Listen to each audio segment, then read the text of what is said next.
அனைவருக்கும் வணக்கம். நான் ஒரு கலந்துரையாடலுக்கான ஒரு சந்திப்பாகத்தான் நான் எதிர்பார்த்தது. இருந்தாலும் நாட்டு நடப்புகளை பற்றிய ஒரு கலந்துரையாடல் என்னப்போ தினமும் திரும்பவும் அவதூறுகளை பரப்புற மாதிரியான செயல்பாடுகள் எல்லாத்தையும் சில தமிழ் கட்சிகள் செய்ய முற்படுகினோம். இப்போ கிட்டடியில் ஒரு பத்திரிகையில் வந்திருந்தது, பொன்னாவளியில் திரட்டப்பட்டார், மோட்டார் சைக்கிளில் தப்பி ஓடினார்ன்றெல்லாம் சொல்லி செய்திகள் வந்திருந்தது. அப்போ நான் அந்த தலைப்பு போட்ட ஒரு பத்திரிகையாளர், மூத்த பத்திரிகையாளர், அவர்கிட்ட கேட்டேன், என்ன இப்படியெல்லாம் செய்தி வந்திருக்குன்னு. எனக்கு தெரியும் அது பொய்யண்டு, ஆனால் தன்னால் அப்புறம் அதை மாற்ற முடிய இல்லையன்ட்டு. அதாவது உங்களுக்கு தெரியும், பிரபாகரனே என்ன திறத்துறத்துக்கு கொள்றதுக்கு என் மேலே சேறு பூசி எல்லாம் கணக்க செய்தது. ஆனால் பிரபாகரனாலே முடியே இல்லை. அப்போ இந்த சில குடிகாரரால் என்ன அப்படி துரத்த முடியாது. அப்படி எதுவும் நடக்கையில் சில குடிகாரர் என்ன அவையில் அந்த முயற்சியை செய்திருக்கலாம்.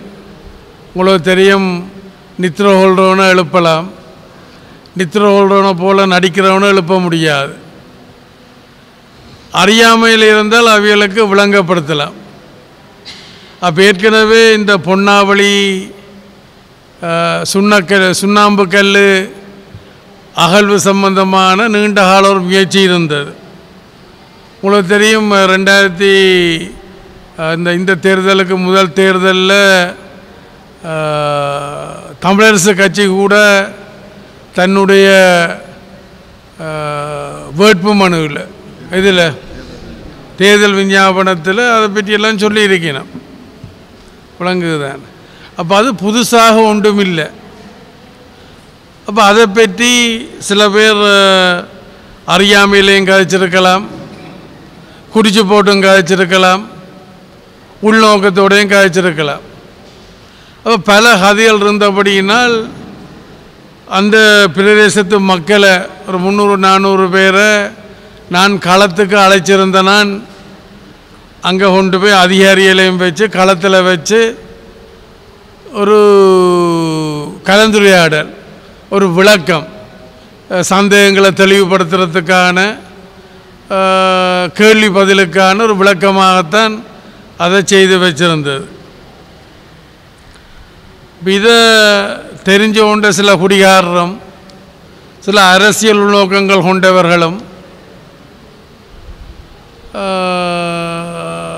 இதை குழப்ப வேணுமென்ற ஒரு நோக்கத்தோடு நான் போகிறதுக்கு முதலே அங்கே போய் நின்றிருக்கணும்.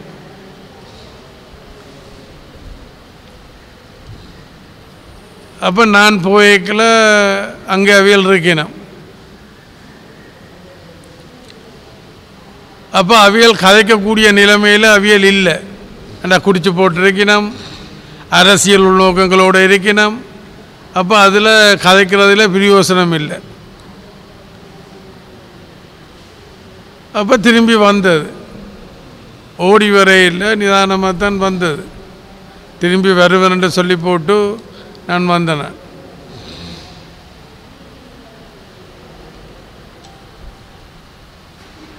நான் திரும்பி போக இருக்கிறேன். நான் என்னுடைய அந்த இலக்கு அது நியாயம் என்று நினைக்கிறேன். அந்த இலக்கை நான் வெற்றி கொள்ளுவேன் என்று நான் நம்புகிறேன். ஏன்னா அது எங்களோட நாட்டுக்கு எங்களோட மக்களுக்கு தேவை.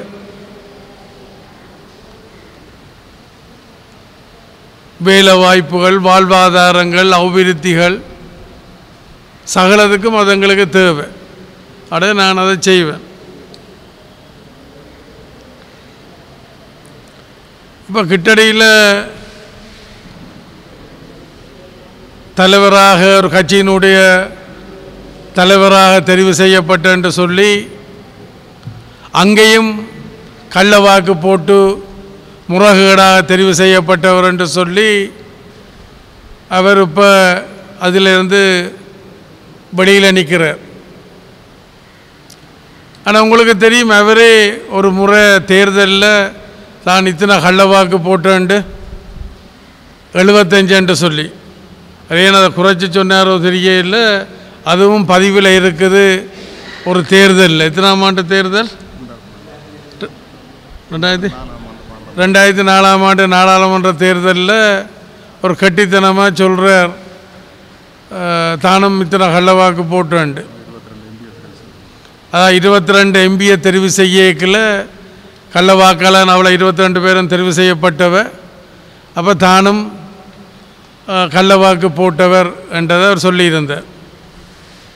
அவரும் போட்டி போட்டுவார், அவர் போட்டி போடு அதெல்லாம் குறைச்சி சொன்னாரோ தெரியல. பிறகு அவர் கிட்டடியில் வன்முறையை பற்றி சண்டித்தனத்தை பற்றியெல்லாம் ஏதோ எல்லாம் சொல்கிறார். உங்களுக்கு தெரியும், தமிழ் இளைஞர்கள் மத்தியில் வன்முறையை தூண்டினது யார்? தமிழரசு கட்சி. நாங்கள் எல்லாம் சிறுவர்களாக இளைஞர்களாக இருக்கல தமிழரசு கட்சி தான் வன்முறையை தமிழ் சமுதாயத்துக்குள்ளே கொண்டு வந்தது. தங்களோட சுயலாபத்துக்காண்டி தான் அவை கொண்டவை. அதாவது மாற்று கருத்துள்ளாக்களுக்கு இயற்கை மரணம் அல்ல, மாற்று கருத்துள்ளாக்களுக்கு இயற்கை மரணம் அல்ல, இயற்கை மரணம் இல்லை என்றால் கொல்லப்படுன்றது தான். அப்போ இளைஞர்களாக நாங்கள் இருக்கிற நேரத்தில் எங்களெல்லாம் தூண்டி உசுப்பேற்றி விட்டது.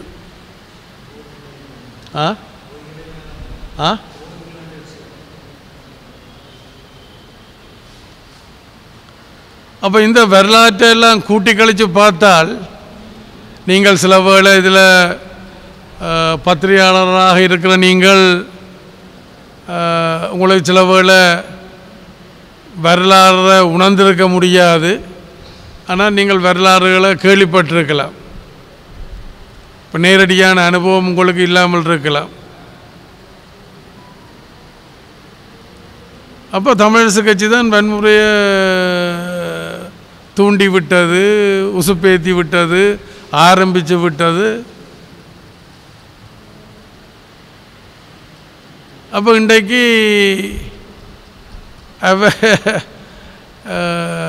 அவர் அதாவது முறைகேடாக தேர்தலில் முறைகேடான தேர்தல் என்று சொல்லி அதில் தலைவராக அந்த கட்சிக்கு தெரிவு செய்யப்பட்டவர். பிறகு அழுத்தங்கள் காரணமாக அது அம்பலப்பட்டபடியினால் அழுத்தங்கள் காரணமாக அவர் அந்த பதவியிலிருந்து விலத்தப்பட்டிருக்கிறார். அவர் சொல்கிறார், சண்டித்தனத்தை பற்றி வன்முறையை பற்றி கதைக்கிறார்.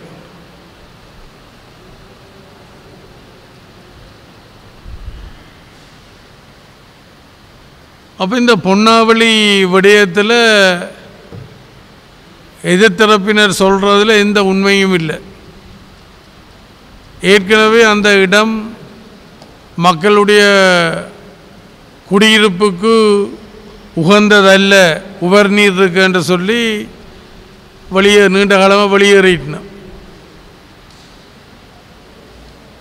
நான் ஏற்கனவே சொன்னது போல் இந்த இவரோட தேர்தல் விஞ்ஞாபனத்தில் கூட அவர்கள் அங்கே சுண்ணாம்பு கல் அகழ்வதை பற்றி மாகாண சபையில் கூட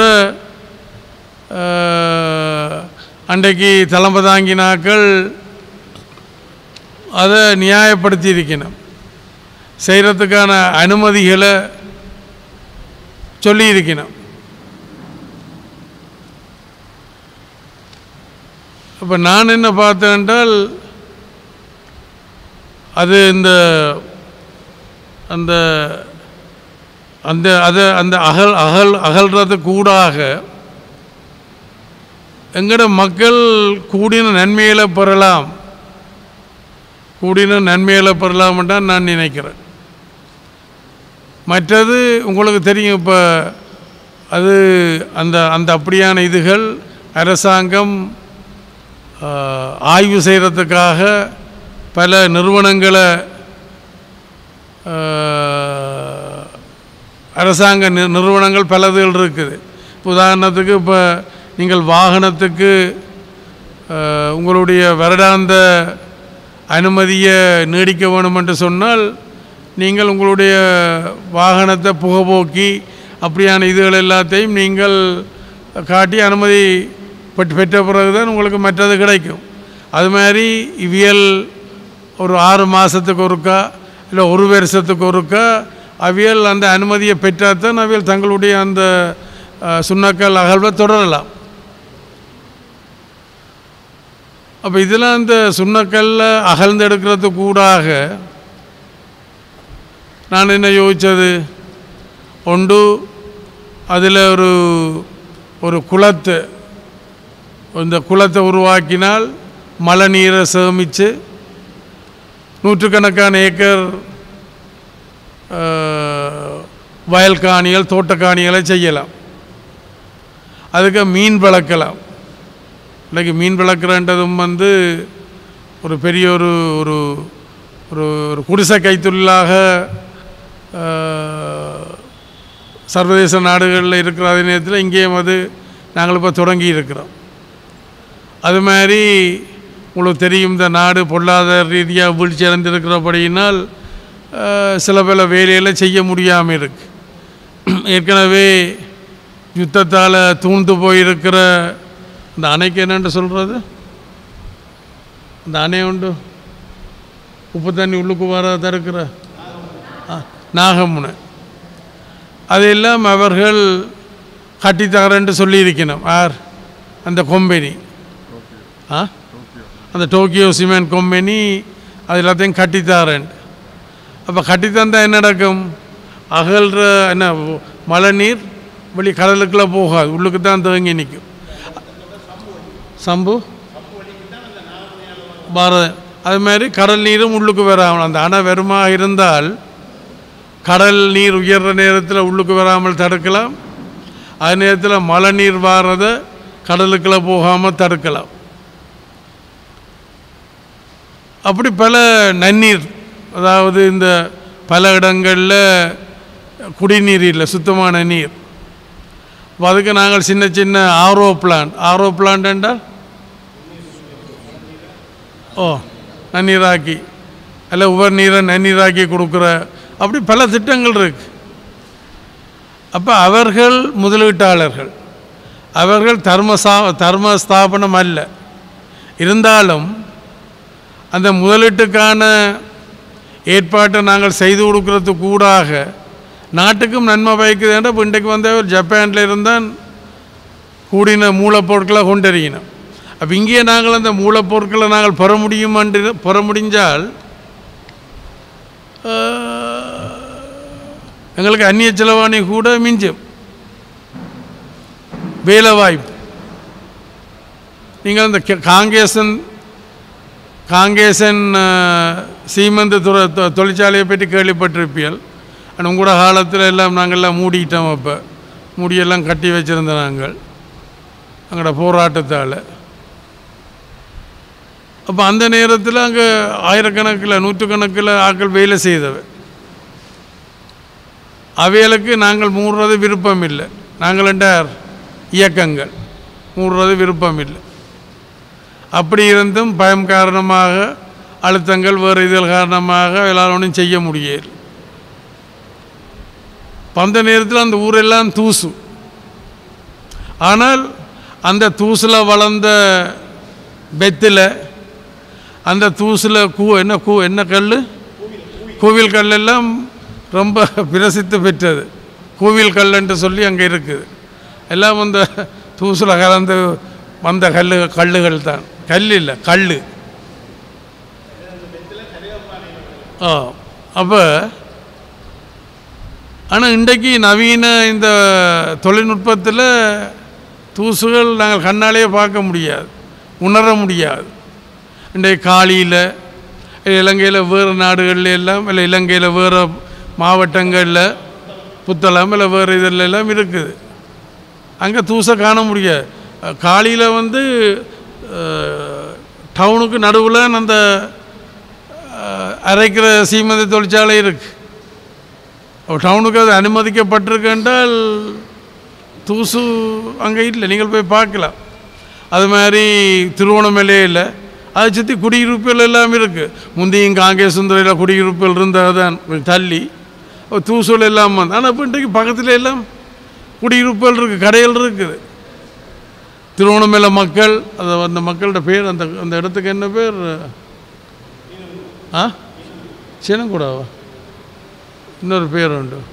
அந்த திருவண்ணாமலை கேளுங்க இருக்கும். அந்த டோக்கியோ சிமெண்ட் இருக்கிற இடம் சம்பூரா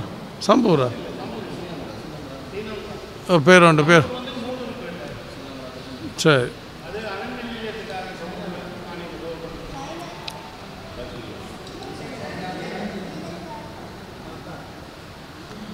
அப்போ நான் ஏற்கனவே சொன்னது போல் பல அரச நிறுவனங்கள் இருக்குது. என்ன இடம்? சைனா பே, எல்லாம் சீனன் கூட, எல்லாம் சீனான் குடாவை, சைனா பே, அப்படியெல்லாம் இருக்குது, பேர்கள் எல்லாம் இருக்குது. சரி, அப்போ சரி, ஏதோ ஒரு பேர் ஒன்று உங்களுக்கு விளங்கிட்டு தானே என்ன? சரி, அப்போ இந்த சுற்றுச்சூழலுக்கு நவீனமயப்படுத்தப்பட்ட உலகத்தில் இந்த சுற்றுச்சூழலாம் எல்லா நாடுகளும் கவனமாக இருக்குது. அது மாதிரி இலங்கையும் கவனமாக இருக்குது. அப்போ அதுகளை மீறின வகையில் இலங்கை அரசாங்கம் அதுக்கு இணங்காது. அப்போ அன்றைக்கு என்னோட கிட்டத்தட்ட எத்தனை நிறுவனங்கள் வந்தவ, எத்தனை திணைக்களங்கள் அன்றைக்கு வந்தவ? 12 திணைக்களங்கள் வந்தது. அப்போ அந்த 12 திணைக்களங்களோடையும் இந்த மக்கள், அதாவது சந்தேகங்களை தெளிவு செய்கிற மக்கள் அல்லது மேலதிகமாக கேட்டு தெரிஞ்சு கொள்ள வேண்டிய மக்கள், இப்போ அதை இவியல் குழப்பி போட்டினோம். இப்போ அதில் சில பேர் கதைச்சதான் தெரியுது. நான் நினைக்கிறேன் வரி குடிபோதில் இல்லை, ஒரு சில பேர் கதைச்சிருக்கலாம். நீங்களே இந்த ஆய்வை செய்யலே, ஆய்வை செய்யாமேன்ட்டு. அப்போ அதில் வச்சு நான் அவர்களுக்கு பதில் சொல்லக்கூடிய நிலைமை இல்லை என்றால், குடிபோதையில் நிற்கிறாக்களுடைய கையெல்லாம் நோங்கி இருந்தது. அப்போ உங்களுக்கு தெரியும் தானே, என்ன அப்படி இலகுவாக துரத்த முடியான்னு தெரியும் தானே. இப்போ எனக்கு இன்னொரு புலி நண்பர் ஒருத்தர் முந்தி இருந்தார், அதில் இது பண்ணப்பட்டு போனார். அவர் நடுந்தீவில் ஒரு பிரச்சனை நடந்தது. அப்புறம் முகமாலையில் மழை ஒரு குடை பிடிச்சோன்ட்ருக்க, வெயிலோ மழைக்கு ஏதோ ஒன்று குடை பிடிச்சோன்னைக்கு மழைக்கு. அப்போ இவர் சொல்கிறார், நடுந்தீவில் இந்த மாத்திரமல்ல, வடகிழக்கினுடைய ஏனைய பகுதியிலேயுமே இருந்து இப்பிடிப்பியை துரத்துவோம்ண்டு. அப்புறம் யார் துரத்தப்பட்டு போனது சொல்ல வேண்டாம். நண்பராக இருக்கிறபடினா நான் சொல்ல விரும்ப இல்லை. அப்போ இலகுவான வேலை இல்லை தானே. பிரபாரன் வானத்திலேருந்து வந்தேன்ட்டு இல்லை தானே. நான் அங்கே பிறந்தனானோ, இங்கே தவண்டனானோ, இங்கே நிமிந்தனானோ, அங்கே தானே. இப்போ பிரபாரனே பல முயற்சியில் செய்தது உண்டு. என்ன தங்களோட சேர சொல்லி நம்ம என்ன வரலாற்றில் சொல்லியிருக்கிறேன் தான். நான் சூளமேட்டில் இந்திய சென்னை சிறையில் இருக்கையில் இந்த சொர்ணம் மற்ற பேர் என்ன அவனுக்கு சங்கர் அனுப்பின தங்களோட சேர சொல்லி. அதுக்கப்புறம் ஒவ்வொரு ஆக்கள் எல்லோரும் இந்த இவர் இருக்கிறாரான பத்மினியோட புருஷன் அவற்றெல்லாம் கேட்டாச்சு. அப்போ கன பேர் சொன்னோம். அவன் என்ன சொல்லிக்கணும்னா, நீங்களும் பிரபாகரனும் சேர்ந்தால் கணக்கை செய்யலாம், ஏன் 2 பேரும் ஒன்று சேரக்கூடாது என்றதான் அவையிட நியாய தர்க்கங்கள். அவையிட்ட கேட்ட அவர் இன்றைக்கும் இருக்கிறார், ஆர் சிதம்பரனான் இருக்கிறார். அப்போ நான் அவையிட்டெல்லாம் சொல்கிறது என்ன, முதல்ல அவன்கிட்ட சொல்லுங்கோ, இந்த சகோதர படுகொலையில் நிறுத்த சொல்லி, சரி. இப்போ நான் 90ஆம் ஆண்டு நான் திரும்பி இலங்கைக்கு கொழும்புக்கு வந்த நான். அப்போ அண்டையிலேருந்து நான் என்னத்தை சொல்லி வந்தனானோ அதைத்தான் நான் திரும்பியும் சொல்லி கொண்டிருக்கிறேன் ஒழிய புதுசாக இதையும் நான் சொல்ல இல்லை. அடுத்து அண்டைக்கிலேருந்து சொல்லி வந்தது இன்றைக்கு மெட்டாக்கள் எல்லாம் முணுமுணுக்கினோம். குறிப்பாக இந்த அரசியல் தீர்வு திட்டம் சம்பந்தமாக அவையில் தான் முணுமுணுக்கினோம். எல்லாம் அவைகள் அரசாங்கத்தோடு ரகசிய உறவில் இருக்கணும். சரிவில்லைன்றது வேறு. இப்போ பார்த்தால் இந்த பன்முகப்படுத்தப்பட்ட வரவு செலவு திட்ட நிதி இவியல் கேட்டு ஜனாதிபதி ஒதுக்கி இருக்கிறார்.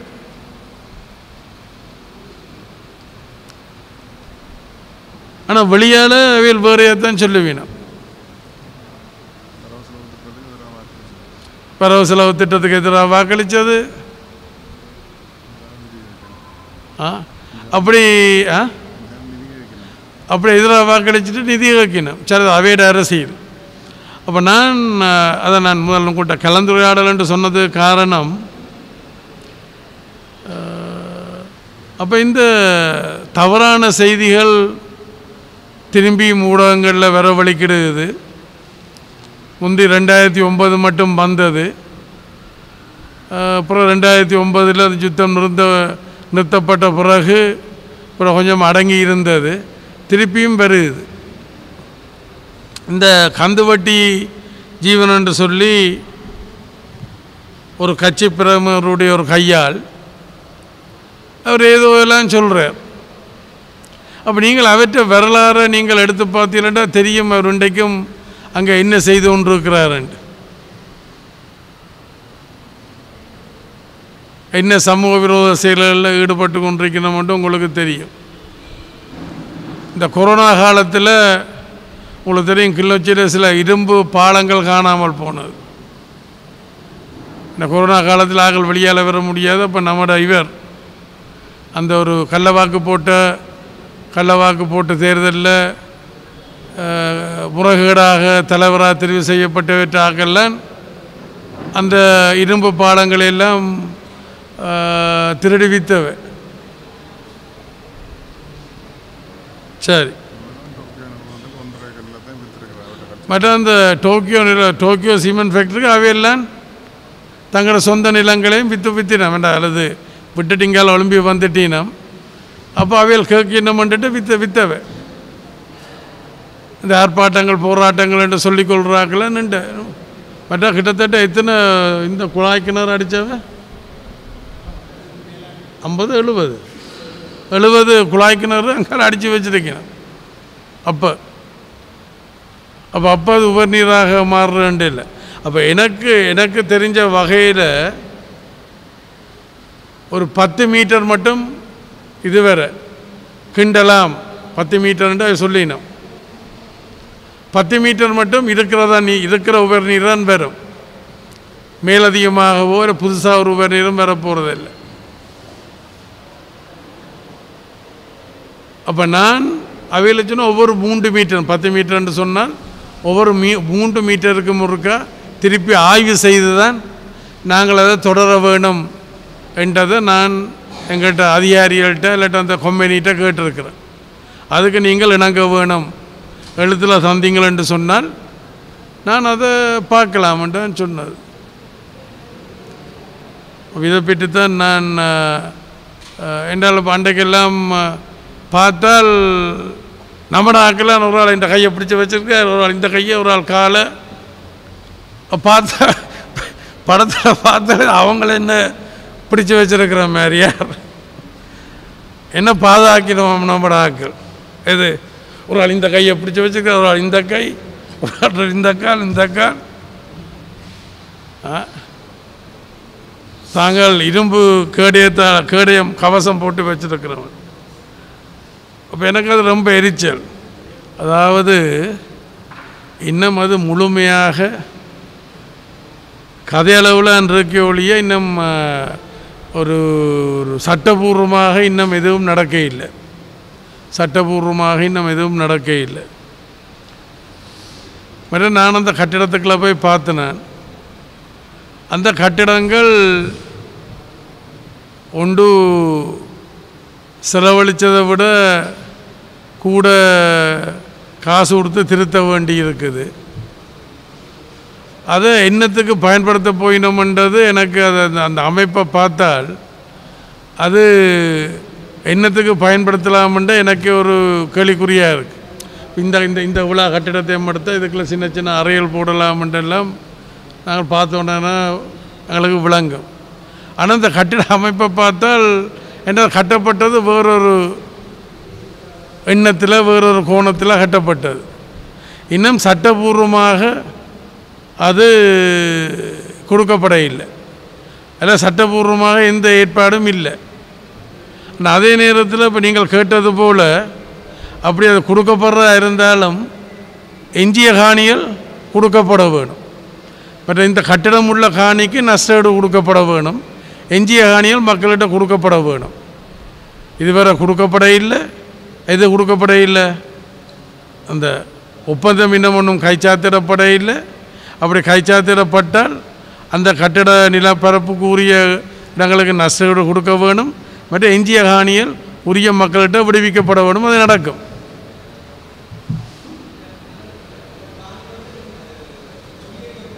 எது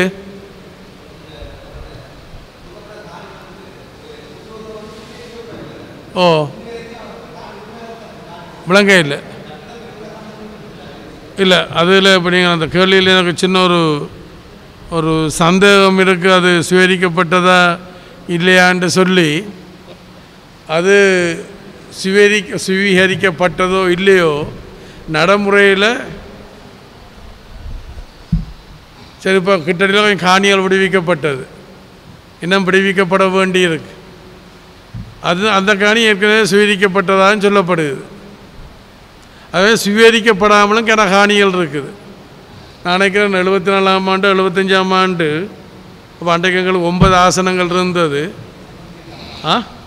98ஆம் ஆண்டு சந்திரிகை அந்த நேரமே சுவீகரிக்க வழிக்கிட்ட இடத்த நாங்கள் தடுத்தது, பகிஷ்கரித்து தடுத்தது. அப்போ கையை விட்டுட்டார். பிறகு எங்களுக்கெல்லாம் ஆசனங்கள் எல்லாம் அரசியல் இதை குறைஞ்சிட்டு தானே, அப்போ அப்படி வந்துட்டுது. அது சுவீகரிக்கப்பட்டதா இல்லையான்றதை விட நடைமுறையில் இன்றைக்கு இந்த கட்டுப்பாட்டு இதுக்குள்ளே இருக்குது. அதுதான் யதார்த்தம்.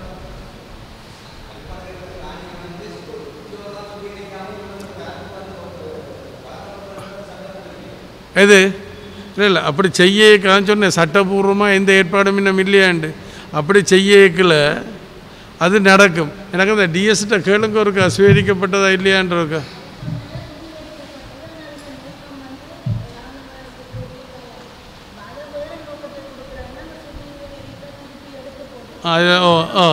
ஏற்கனவே சுவீகரிக்கப்பட்டு இராணுவத்தில் அந்த பாதுகாப்பு தரப்பினருடைய கட்டுப்பாட்டெலாம் அது இருக்குது. திருப்பி தேசிய பாதுகாப்புன்ற இதுக்குள்ள திருப்பி அது வேறு ஆக்களை கொடுக்குறேன்றால் திருப்பி அதை எடுத்து சட்ட ரீதியான இதுகள் எடுத்து தான் திருப்பி கொடுப்பினோம்.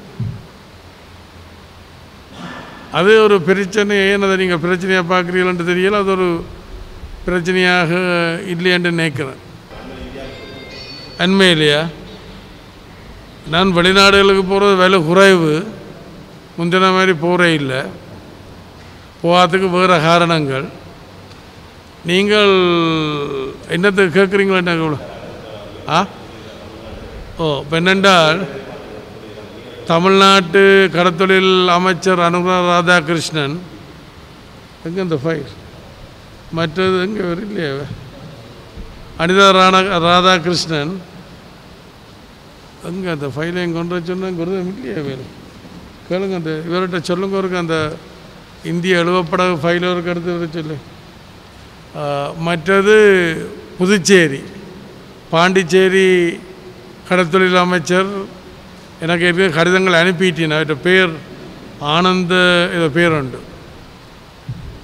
அப்போ இந்த தேர்தல் பிரச்சனைகள் வந்தபடியினால் 19ஆம் தேதி தான் தேர்தல் முடியுது.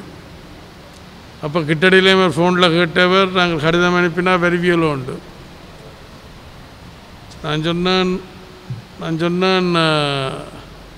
நீங்கள் கடிதத்தை அனுப்புங்க புற பார்ப்போம்ன்ட்டு. ஏனென்றால் இப்போ மத்தியக்கும் மாநிலத்துக்கும் இடையில் ரொம்ப முரண்பாடுகள் வலுத்திருக்குது.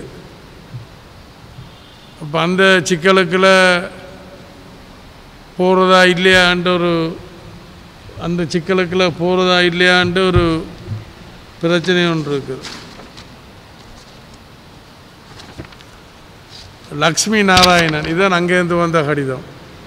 எங்கேருந்து பாண்டிச்சேரி புதுச்சேரி என்று சொல்கிறது, முந்தி பாண்டிச்சேரி என்று சொல்கிறோம், புதுச்சேரி என்று. அப்போ ஸ்டாலினும் கடிதம் அனுப்பதாக சொல்லப்படுது. அப்போ இந்த முரண்பாடுகளும் பலத்து கொண்டு போகுது. தேர்தல் முடிஞ்சோன்னு அடங்கலாம், பார்க்கலாம். அது இப்போ காட்டினேன். இப்போ என்ன உங்களை காட்டினேன், லக்ஷ்மி நாராயணன் எழுத்தில் எங்கே பாண்டிச்சேரி புதுச்சேரி. அனிதா கிருஷ்ணன் தொலைபேசியில் பல தடவை அழைச்சிருக்கிறேன். நான் எழுத்தில் வேணுமென்ட்டு கேட்டிருக்கிறேன். என்ன மாதிரி சாந்தன் தங்களை இங்கால் எடுப்பிக்கிறதுக்கு உதவி கேட்ட இடத்துல அவற்ற தாய் எனக்கு கோரிக்கை எழுத்தில் தர சொல்லியும் சாந்தனையும் எழுத்தில் தர சொல்லி அது அந்த ஃபைல் இல்லை. அவையில் எனக்கு எழுத்தில் தந்திருக்கணும் தங்களை இங்கால எடுப்பிக்கிறதுக்கு உதவ சொல்லி.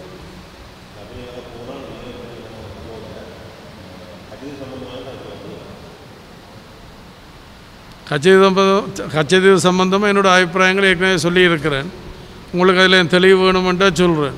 கச்சதீவு இலங்கைக்கு உரியதா இந்தியாவுக்கு உரியதான்ட்டு வாத பிரதிவாதங்கள் நிரம்ப இருக்குது. இந்தியா சொல்லுவது தங்களுக்கு உரியாண்டு, இலங்கை சொல்லுவது தங்களுக்கு உரியாண்டு. அப்போ இந்த இழுவறையில் இந்தியாவும் ராஜதந்திரமாக யோசிக்கும் தானே. இப்போ ஆட்சிகள் மாறி இருக்கலாம், கட்சிகள் மாறி இருக்கலாமே ஒழிய பொதுவாக அவையோட ராஜதந்திரங்கள் ஒன்றாத்தான் இருக்கும். கட்சிகள் மாறினாலும் ஒன்றாத்தான் இருக்கும். அதிகாரிகள்லாம் அதில் கூட இது பண்ணுறது. அப்போ இதில் நாளைக்கு தேர்தலுக்கான கோஷமாக இப்போ வந்திருக்கு. நாளைக்கு தேர்தல் முடிஞ்சோன்னா அதுவும் புஷ்பானமாக போகலாம்.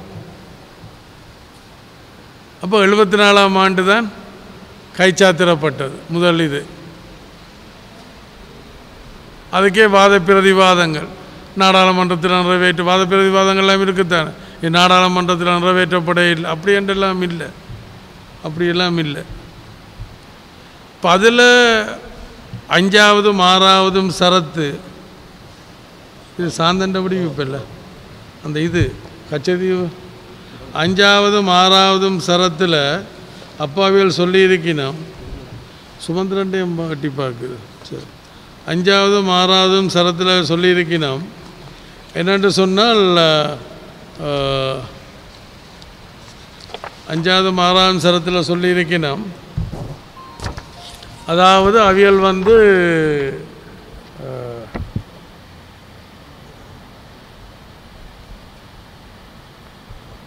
5ஆவதில் சொல்லியிருக்கிறோம், இந்திய மீனவர்கள் இலங்கை கடற்பரப்புகளையும் இலங்கை கடற்தொழிலாளர்கள் இந்திய கடல் பரப்புகளையும் தொழில் செய்யலாம் என்றது தான் 74ஆம் ஆண்டு அந்த ஒப்பந்தம். அப்புறம் 76ஆம் ஆண்டு அதை மாற்றிட்டீனம், அங்காலையும் போக முடியாது இங்காலையும் வர முடியாது என்று சொல்லி போட்டு அந்த வெச் பேங்க்ன்ற ஒரு இடம் ஒன்று இருக்குது, வளங்கூடின ஒரு பகுதி. அதாவது கச்சதீவை போல் 80 மடங்கு பெரிய பிரதேசம். என்ன குமரி கன்னியாகுமரிக்கு கீழே இருக்குது.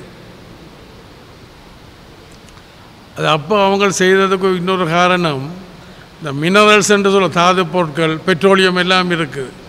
அப்போ எங்களை அங்கே அனுமதித்தால் நாங்கள் நாளைக்கு அதுக்கு உரிமை கோரலாம் என்றதுக்காண்டி அவங்க முன்கூட்டியே அப்போ எங்கட வெளிச்சவாய்களும் அங்கே தென்னிலங்கை அரசியல்வாதிகளும் ஏதோ அன்றைக்கு ஏதோ இதுக்காண்டி இணங்கிட்டேன். இதுதான் என்னுடைய நிலப்பாடு. விளங்குதான். கச்சதீவு தர முடியாது, தாரென்றாலும் உண்மையாக கச்சதீவு கொடுத்தா போல் இந்த பிரச்சனை தீரப்போகிற இல்லை தானே. இப்போ சட்டத்தின்படி கச்சதீவில் இருந்து இந்திய பக்கம் 1 கிலோமீட்டருக்கு இங்கே அளவில் வர முடியாது. இப்போ கச்சதீவு கொடுத்தால் கச்சதீவை கழிஞ்சி இலங்கை பக்கம் 1 கிலோமீட்டருக்கு அங்கால வர முடியாது. இவங்க கூப்பிட்ற தூரத்தில் நிற்கிறாங்கன்ட்டு அது பிரச்சனை. அது உண்மையில் விளக்கம் இல்லாமலும் கதைக்கிறது, அல்லது எங்கட சில பேர் குடிபோதையில் கதைச்சேன்னு சொன்னது தானே பொன்னாவளியில். அதுமாரி அரசியல் காரணங்களுக்காண்டி ஆக்கள் கதைக்கணும். திருப்பி போகிறேன், திருப்பி ஆய்வு செய்து போட்டு ஆய்வினுடைய சாதக பாதத்தை பார்த்து தான் நடவடிக்கை எடுக்கப்படும். ஆய்வு எங்களுக்கு சாதகமாக இல்லை என்றால் நாங்கள் தோண்ட மாட்டோம். ஆய்வு சாதகமாக இருக்குமென்றா தோண்டுவோம். அதானோ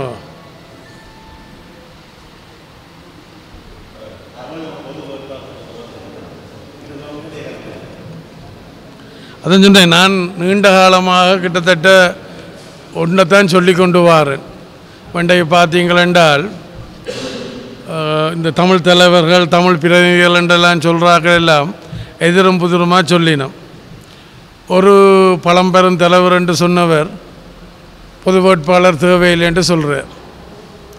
இன்னொரு அவர் வயதில் பழம்பெருமாக இருக்கலாம், அரசியலில் பழம்பெரும் இல்லை.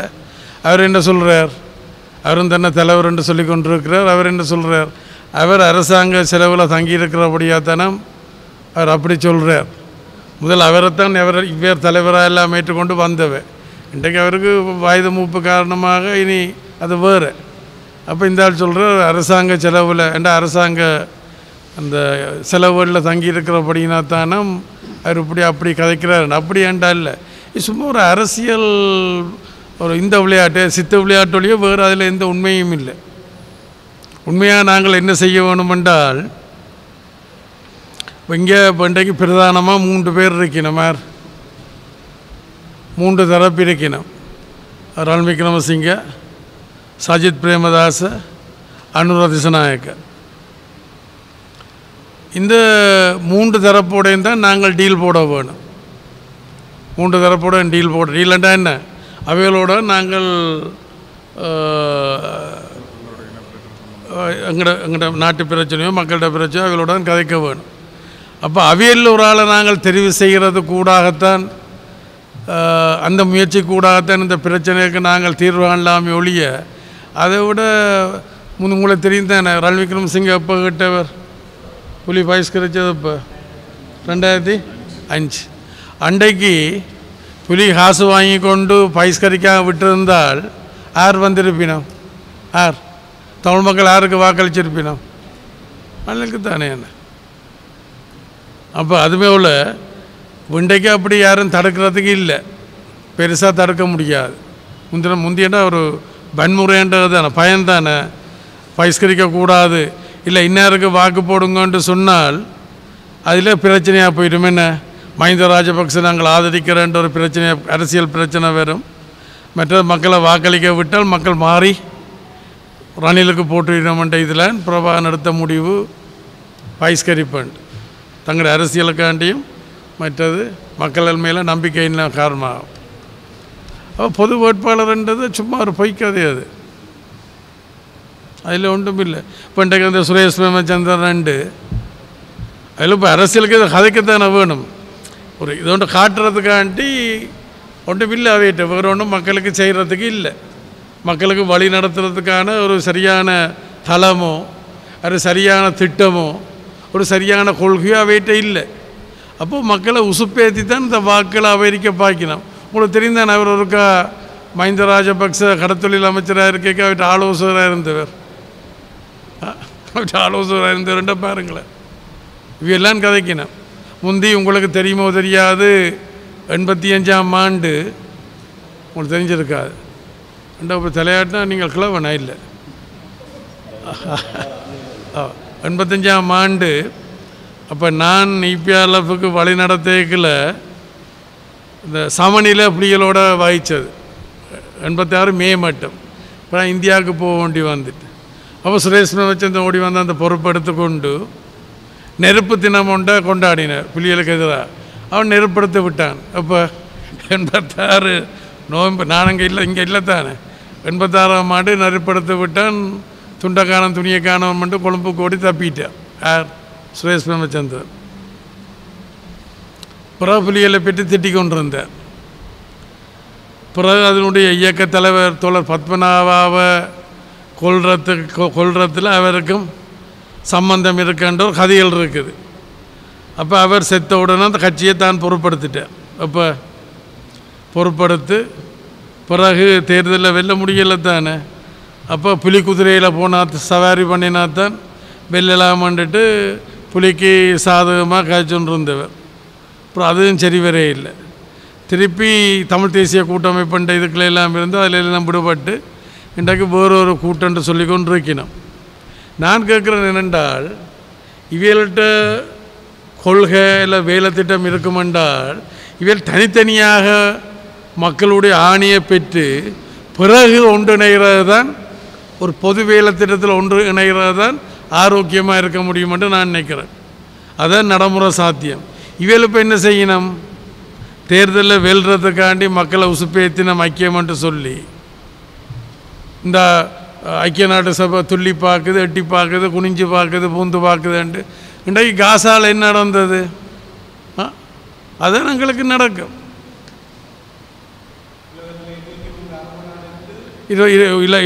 உலகத்தில் 23 அரபு நாடுகள் இருக்குது, முஸ்லீம் நாடு. அப்போ பாருங்கள், தினமும் கொள்றான் தானே. இது எங்களுக்கு இந்தியா இருக்கிறபடியாக கொஞ்சம் பரவாயில்லை. அவன் வந்தவனே அடித்து துரத்தினது தானே. உலகத்தில் 4வது பெரியபடியாக அடித்து துரத்தினன்ட்டு பொம்மாத்து விட்டவ. இலங்கை படை எத்தனையாவது? ஒரு 60வது வச்சுக்கொள்ளுவோமே இலங்கையில். அதுக்கு இன்னமும் கொடுக்க முடியல. விளங்குது. அப்போ நான் என்ன சொல்ல வரேன்றால்,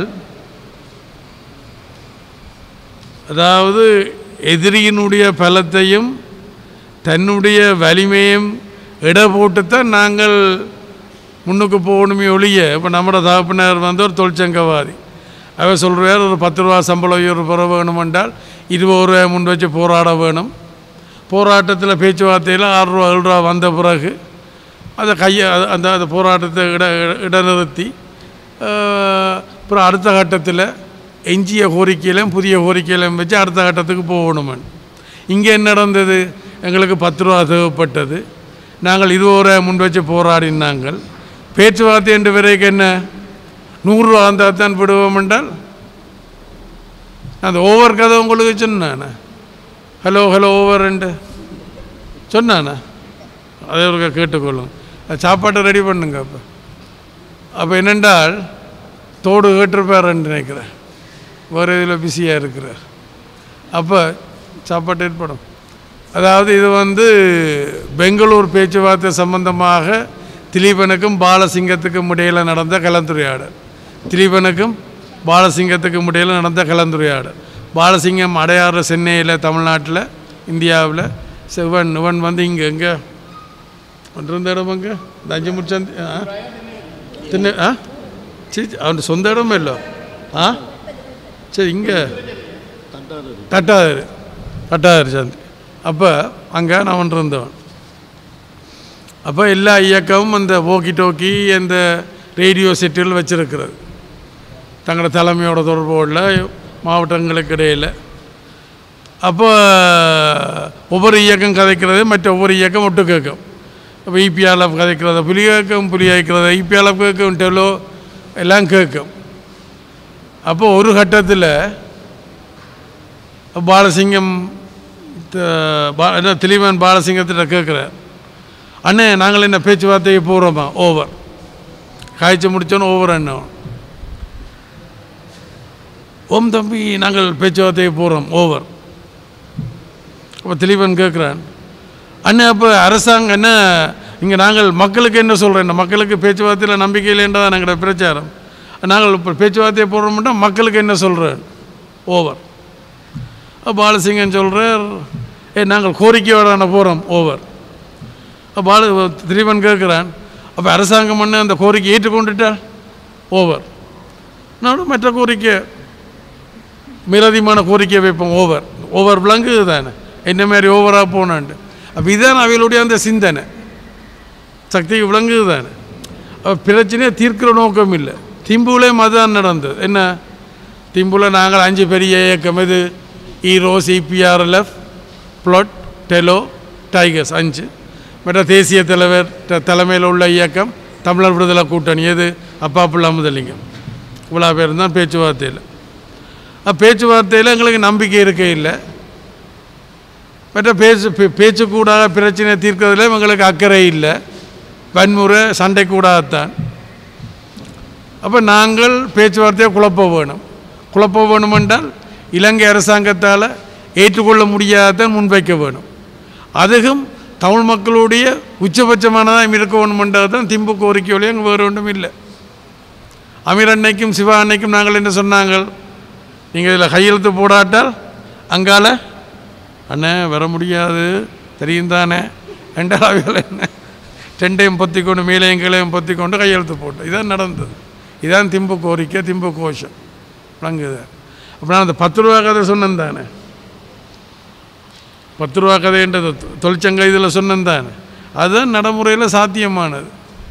அப்போ இந்த இலங்கை இந்திய ஒப்பந்தத்தை நாங்கள் அன்றைக்கே பயன்படுத்தி இருந்தால் நடைமுறையிலேயே சுயநிர்ணய உரிமையை நாங்கள் பெற்றிருக்கலாம். அப்போ இந்திய படையை இலங்கை வடகிழக்கினுடைய எல்லையோரங்களுக்கு தள்ளிட்டு அதை தங்களோட கொள்கையை மக்கள்கிட்ட வச்சுருக்கலாம். நாங்கள் எங்களோட கொள்கையை மக்கள்கிட்ட வச்சுருப்போம். மக்கள் யாரை தெரிவு செய்யணுமோ. சரி, அடுத்த கேள்வி.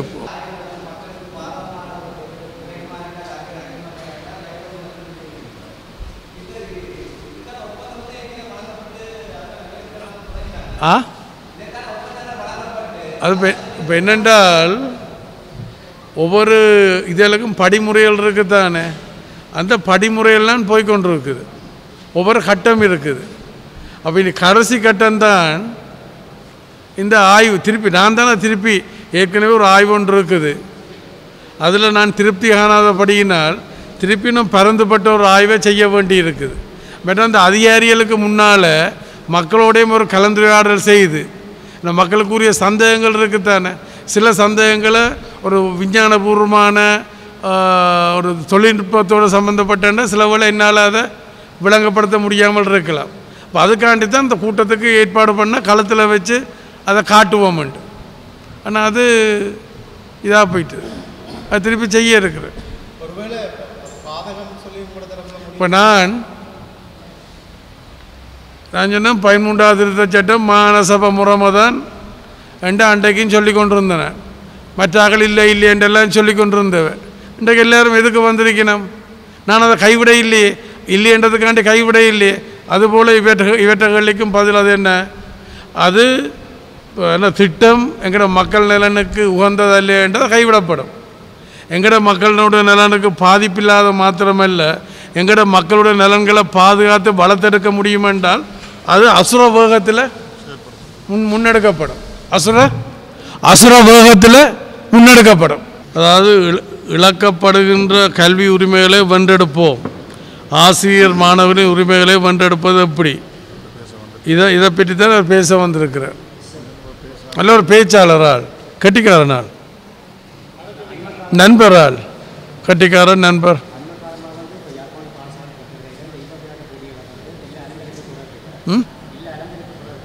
எல்லாரும்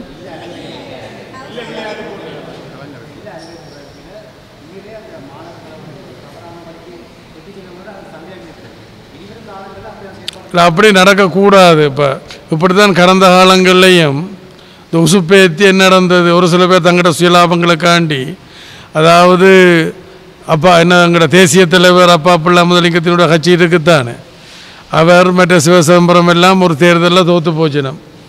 தேர்தலில் வெல்ல வேணுமென்றதுக்காண்டி தான் இந்த தனிநாடன்ற கோஷத்தை முன்வச்சவையில் ஒழிய அவைகளுக்கு அதை பற்றிய திட்டமோ அதை பற்றிய நம்பிக்கையோ அவைகளுக்கு இருக்க இல்லை. அப்போ நாங்கள் அதை கையில் எடுத்துக்கொண்டோம். இதான் நடந்தது. அப்போ இதுவும் ஒரு பிள்ளையான இதுதான். இந்த ஒரு சில பேர் இருப்பினம் தான், அங்கேயும் நல்ல ஆக்களும் இருப்பினம் கூடாத ஆக்களும் இருப்பினம். இதுலேயும் ஒருக்கா வந்தது மத்தியில் கூட்டாட்சி இல்லை, வேறு என்னத்துக்கு வந்தது, ஒரு நாடு ஒரு தேசத்துக்கு எல்லாம் பிள்ளை தானே. அது என்ன, அப்போ சில பேர் தங்களுடைய இதை துப்பியும் செய்திருக்கணும். அது பிள்ளையான இது அடுக்க இல்லையா நடவடிக்கை. ஒருக்கா நோட் பண்ணிக்கொள்ளுங்க, ஒருக்கா ஆளுநர்கிட்ட சொல்ல வேணும். 3 விஷயம். ஒரு நாடு ஒரு தேசத்துக்கு என்ன நடவடிக்கை எடுத்துன்றதை நான் கதைக்க வேணும். அடுத்தது என்ன, இன்னொன்று 2 இன்னொன்று வந்து அந்த ஒரு பிக்கு வந்து ஒரு சிவனை இழுத்து கொண்டு போகிற மாதிரி அதெல்லாம் விட்டுருக்கக்கூடாது. 3வது அது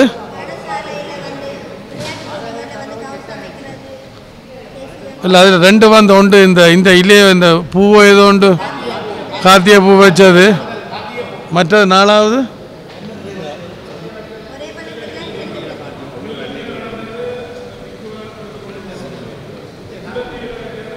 இல்லை பிக்கு சிவன் எழுத்து கொண்டு போகிற அது மோசமான அப்படியெல்லாம் விளங்குது தான் மோசம் அது.